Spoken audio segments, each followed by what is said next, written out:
Hello, this is Lainey from Lainey's Palette, and today I'm going to be showing you how to make an acrylic painting with a palette knife and no brushes, just a palette knife. Now, these are palette knives that you can get at the store. You don't have to get anything fancy. These ones are from like Walmart or Michael's, and they were like $3 for the plastic ones. You can also use a plastic knife from like Eating Out or a pack of plastic cutlery, or you can go out and grab a stick from your yard and sharpen it up with a knife carefully. And use that. So I'm going to show you how I did this one. It didn't take me too long to do just this very, very, very basic design. This isn't something I would sell, but it was something I wanted to do to have some fun. So getting started, I used only like 4 colors for this painting. I used this gray color that I make. I just call it light shadow gray. It's blue and black and white. I used some burnt umber, which is a redder brown. It's basically Christmas brown. If you took red and green and mixed them together, that's the brown you would get. And then this color green, which is my primary yellow and my primary blue mixed together to get this really nice true green. And then a more reddish green that I use, that's a spring green. I call it kind of a yellow green. It is made with cadmium deep medium hue yellow and hooker's green. So those are the ones that I used. A lot of times Bob Ross would use a technique with his palette knife. So this is Bob Ross. If you don't know who he is, this was a Christmas gift my brother gave me and has happy little tree nuts. And he taught this technique in his oil paintings, but you can also do it in your acrylic paintings. Now this painting's not going to look exactly the same as the other one I did, but I'll show you kind of the basics of what I did. Now I actually started with my trees on this painting. You can do the background first. You don't have to start with just the trees like I did. I'm gonna put the water here so you can see what I'm doing. So I'm a bit of a savage. I use a cutting mat to mix my paint on when I do the palette knife. I'm gonna take my palette knife and draw a line. I got paint on the side of it, scrape it like this, paint on the side, and I'm gonna draw a line, and then I'm just gonna pull these lines for the tree in here. Every tree is going to be different. Just kind of depends on how you're feeling. Don't make it like mine. Just let it be the way you like it. So that's tree number 1.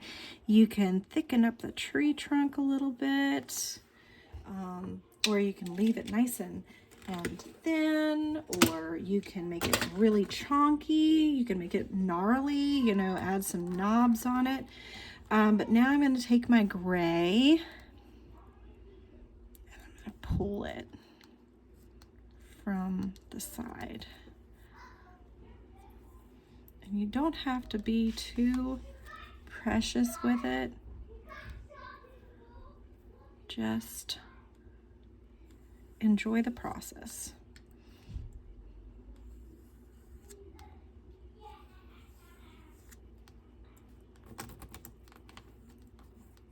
So now that I've gotten my kind of basic tree shape down, I'm going to take this, my darker green that I had,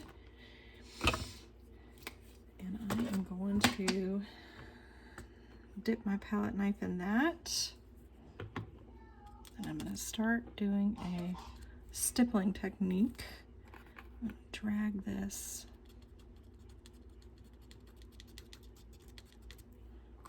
I'm going to take a little bit of my brown and mix it to the side.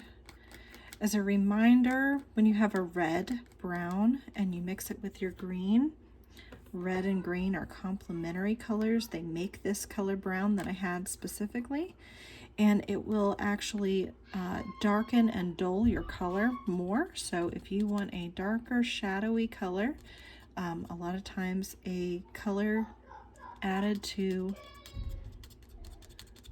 the color you're using that's a complementary color or has the complementary color in it will actually create the same effect. So here I go, and I'm going to take my leaves down a little bit,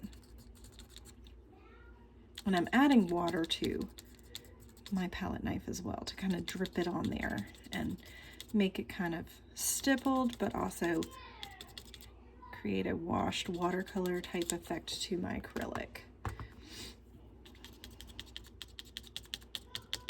And this is very rounded. The natural tree isn't usually that perfectly circular.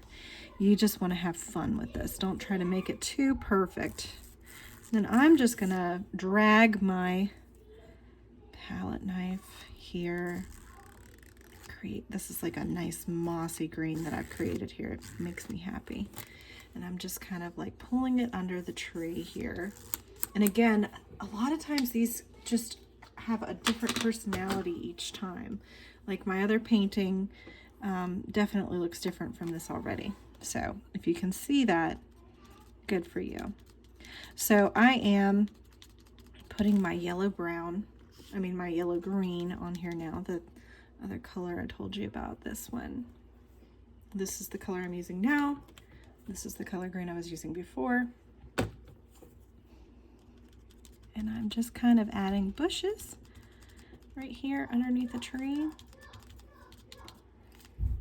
Maybe add like a little bit of green here so that it's got like a light spot. You can see that there's shadows and there's light.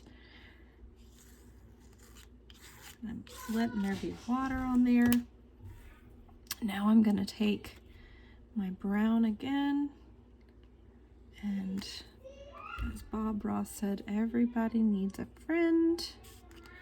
So I'm going to make a friend for our tree here. But this one's going to be a pine tree, so you can know how to make a pine tree. And again, I'm going to take some brown and some dark green. Mix them together. I'm going to take the point, start tapping right there, turn it back to the side, go like this.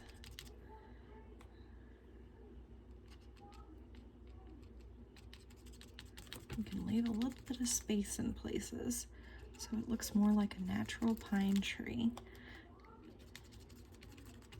You don't want it to be like a perfectly triangular Christmas tree because they don't grow naturally like that.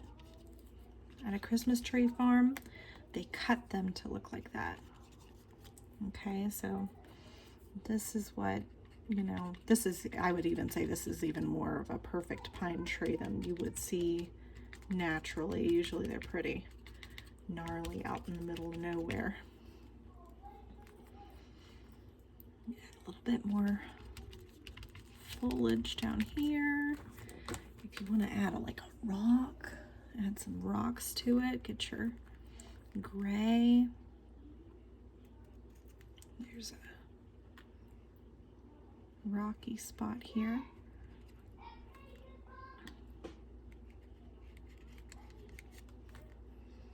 Add shadows to the ground. Get that dark green brown that we've made. Pull it on the edge. Add a shadow under the tree. Take your brown and your gray, and you can make a lighter brown color and add a path.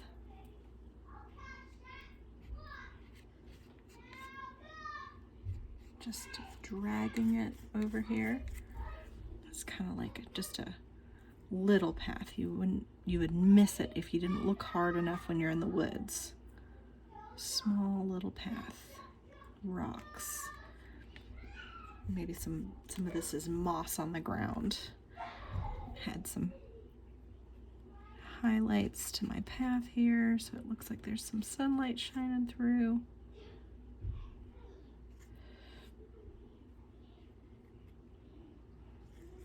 And part of this is just kind of working on it, like playing with it. Again, this isn't supposed to be fancy or something you want to sell.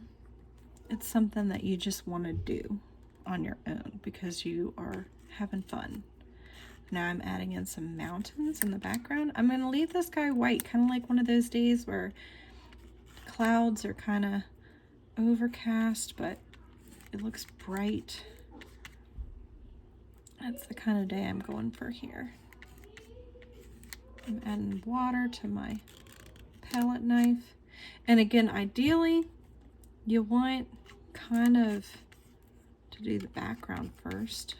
But since I'm just showing you mainly how to do the trees and stuff, I wanted to have fun and show you how you can also work it around. If you're like, oh, I should have added something in here, you can still add it in. Excuse my kids, they're just arguing. They are fine.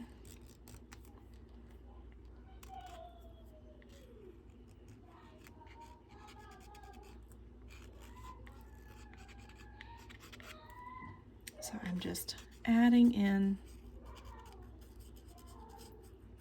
little details as I go. Doesn't have to be perfect. I'm dripping water on here as I go to kind of like add a watercolor effect. Did you see me make a mistake here? As Bob Ross would say, it's a happy accident. Look at how fun that was. Look at the color that it just dragged in there. I had one girl in a class one time who was making a painting and got so frustrated with it.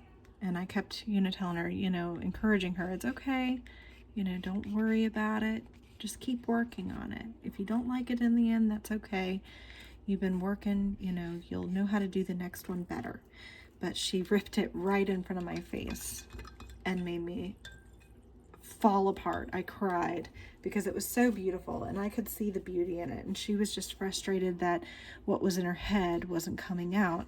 And so she didn't ever do it again after she saw her pregnant teacher fall apart and cry on her. But she did learn a valuable lesson that day. Don't make pregnant ladies cry, and don't tear something up when you're still working on it. Let it flow out of you, even though it feels like a mistake, even though it feels like an accident. Let it flow out of you. So here I'm coming to the end of my design. I'm kind of crisping up some things, so I'm going to take, a little bit of my dark brown and add it in here to kind of crisp up the edge of my tree.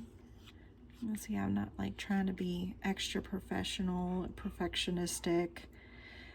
I'm just kind of adding a few fun things. A little bit more dirt here, shadow.